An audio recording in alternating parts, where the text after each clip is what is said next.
Okay, let's cross to London now and catch up with our good friend, the editor of Spiked Online, Brendan O'Neill. Thanks for joining us again, Brendan. I'm very keen to hear from you about the election. But before we go to that, I want to ask you about the media and public response to that horrible terrorist attack again on London Bridge, because you made some terrific observations about how we like to spread the blame for any of these white supremacist terrorist attacks, even though they're smaller in number, but isolate the individual when it comes to Islamist terrorism. Yeah, the response to this attack on London Bridge, this horrific Islamist attack, of which there have been many in the UK over the past 3 or 4 years, the response was completely surreal. We have this institutionalised amnesia now when it comes to terrorist attacks, Islamist attacks in this country. We forget about them very quickly. The motto is don't look back in anger. You know, the platitudes all come out saying lay a flower, shed a tear, and then go back to life as normal. Everyone is always saying don't politicise it, don't focus on it too much, don't get too angry about it, don't even mention the I word, don't even say Islamist in relation to these attacks, because if you do that you might cause Islamophobia or you might be Islamophobic yourself. There's a real culture of censoriousness around the growth of Islamist terrorism across Western Europe over the past 5 years. Let's not forget, nearly 500 European people have been killed by Islamist terrorists over the past 5 years. And yet there is this reluctance to confront the situation, and instead you are branded Islamophobic if you want to talk about it. So the difference between the response to these kinds of attacks and the response to far-right attacks, which are always politicised and always talked about, is incredibly striking.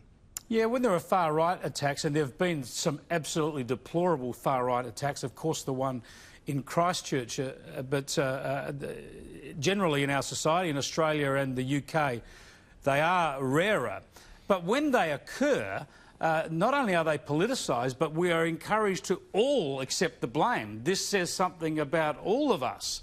Whereas when there's an Islamist attack, it's, you know, there's one person with mental health issues. Exactly right. And in fact, what happens after far-right attacks, which, as you say, are far rarer, particularly in Western Europe, than Islamist attacks. But the response to far-right attacks is always to say, well, the media is to blame for this, particularly the tabloid newspapers.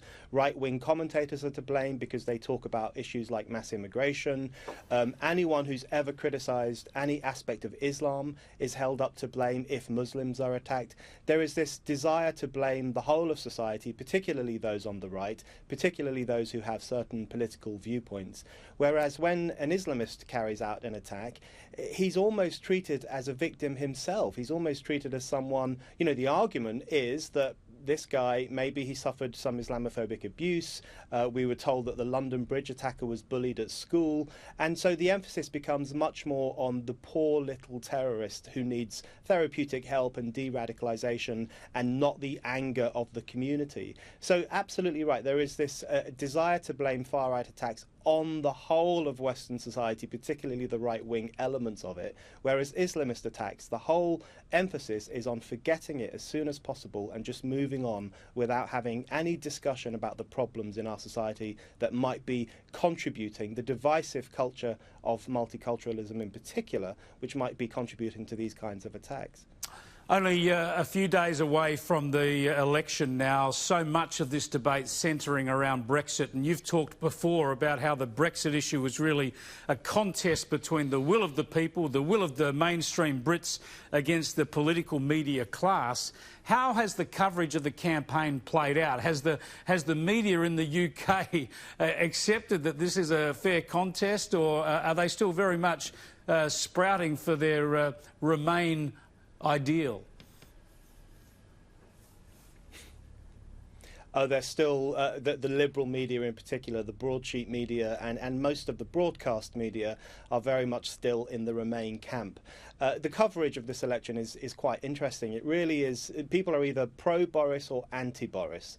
There's very little enthusiasm for the Labour Party, and Corbynistas would argue that that's because the media is owned by evil billionaires who want to stop Corbyn from getting into Downing Street. But in fact, it's because many people recognise that the Labour Party is a very problematic party right now.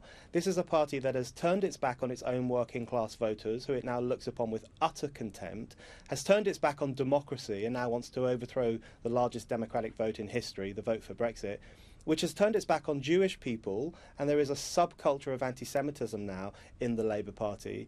This is a party which, you know, some of us, I am increasingly of the opinion that it's not enough for Labour to be defeated on Thursday. It has to be roundly defeated so that the Labour Party might have a reckoning with itself and recover from this pretty awful period that it's going through. But most of the media response does, because this election is fundamentally a Brexit election. This is the great unresolved question in British politics. And Brexit is now no longer just about leaving the European Union.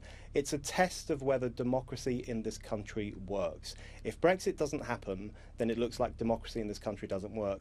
And people are saying Brexit has to happen to prove that our democratic rights have real meaning. So people are dividing themselves along the lines of whether they are pro-Brexit or anti-Brexit, because that really is the only important issue in town. I can't wait to see the results, Brendan. From afar, it looked like Boris Johnson's had a lot of momentum early. It looks like that might be waning. What's your tip when it comes to the result? Well, it's so hard to call.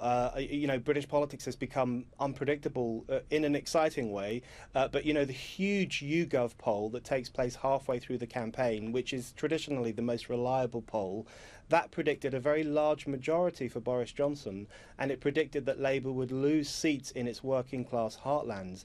And things do seem to be pointing in that direction.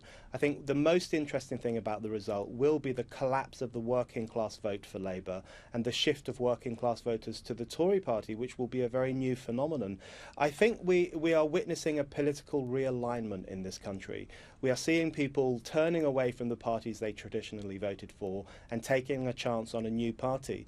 The reason Boris is doing well, and fingers crossed the reason he will do well on Thursday, is very, very simple. He is promising to uphold the democratic vote for Brexit, whereas the other parties, particularly Labour and the Lib Dems, want to overthrow the vote for Brexit. The lesson of this, if you support democracy, the people will support you. If you turn your back on democracy, the people will not support you. Great stuff, Brendan. Thanks for joining us.